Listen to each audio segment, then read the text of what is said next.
This is Thebes. The year is 1250 BC. You are looking at the peak of the new kingdom, the absolute summit of Egyptian power. But you aren't a farmer in the mud or a soldier on the border. You are the pharaoh. You are a living god. You are the lord of the two lands, the high priest of every temple, and the only person on earth who can talk to the gods and expect them to listen. I used modern AI to reconstruct a day in the life of the most powerful individual in the ancient world, not as a statue or a mummy, but as a living, breathing man navigating the world's first true superpower. This is 24 hours as a pharaoh. The day starts at 4 a.m., but not in a bedroom as you know it. You wake up in the house of the morning. This is a specific ritual wing of the palace. The air is already warm, smelling of cedarwood and the heavy sweet scent of blue lotus flowers. You don't just wake up. Your awakening is a cosmic event. As the sun god Ra rises in the east, you, his representative on earth, must also rise to maintain Ma'at, the universal balance. If you don't wake up right, the universe might literally stop working. The first thing that happens is the purification. You are surrounded by a small army of specialized servants. These are the high officials of the palace. You don't wash yourself. You are bathed in water from the Nile that has been filtered and blessed. Egyptians were obsessed with cleanliness, and for the pharaoh, it was a mania. You are shaved from head to toe. Pharaohs had no body hair. It was considered animalistic. Your skin is rubbed with oils imported from Punt, frankincense, myrrh, and galena. By the time the sun is over the horizon, you are glowing. By 6 a.m., it's time to get dressed. This isn't fashion, it's iconography. You don't wear a heavy wool suit. You wear the finest, most translucent white linen, so thin it's almost like silk. You wrap the shendit, the royal kilt, around your waist, fastened with a gold buckle in the shape of a lion's head. Then comes the jewelry, pectorals of gold, lapis lazuli, and turquoise that weigh several pounds. Finally, the kapresh, the blue crown of war, or the peshent, the double crown of Upper and Lower Egypt. You pick up the crook and the flail. These aren't just props. They represent your power to nourish the people and punish the enemy. You are now a 3,000-year-old brand. By 8 a.m., you move to the audience hall.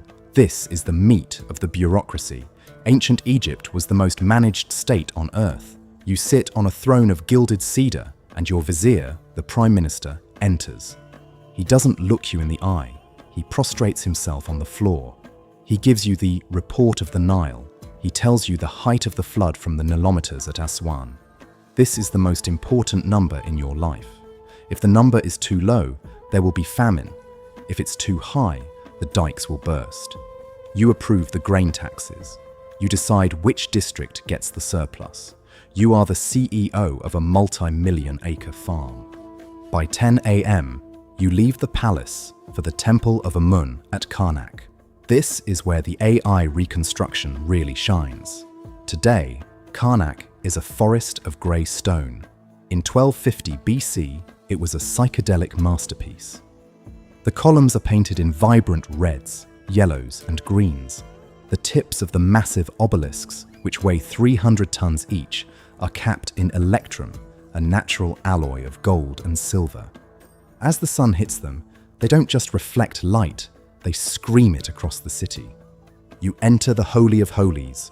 No one else is allowed here, not even the high priest. You are the only person who can open the doors to the god's shrine. You break the clay seal, open the doors, and face the golden statue of Amun. You wash the statue, clothe it in fresh linen, and offer it food. You are performing the daily cult. In the Egyptian mind, if the pharaoh doesn't do this, the gods will leave the temples, and the desert will swallow the valley. It is a heavy, quiet, incense-filled responsibility. The smell of kifi, the sacred Egyptian incense, is so strong, it's dizzying. By 12 p.m., the heat is a physical force. You head to the construction sites. You are obsessed with the engineering. You watch 2,000 men dragging a 50-ton block of quartzite on a sledge. They aren't using wheels. They are using wet silt and wood to slide the stone. You talk to the architects. You aren't just building a tomb, you are building a house of eternity. You check the hieroglyphs on your mortuary temple. You are paranoid about your name being erased by a future pharaoh, so you order the carvings to be several inches deep. Deep enough that they can't be sanded off, you tell the stonemasons. By 2 p.m. you need a release. You head to the royal hunting grounds in the marshes. You get into your chariot. This is the high-tech fighter jet of the 13th century BC. It's made of bent wood, leather, and bronze. It's light, fast, and unstable. You stand in the chassis, the reins tied around your waist so you can use both hands for your composite bow. You are hunting lions or wild bulls. This isn't just for fun, it's a public relations exercise. You are showing the court that you are the strong bull, the protector of the people. The AI shows the dust kicking up, the rattling of the bronze fittings, and the sheer speed of the horses. It is a terrifying, exhilarating display of power. By 4 p.m., you are back at the palace for a banquet, but you don't eat like a commoner. You sit on a raised dais. You are served waterfowl, gazelle meat, honey-soaked figs, and pomegranates.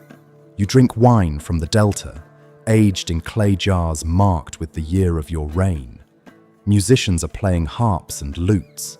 Dancers with cones of scented wax on their heads are performing.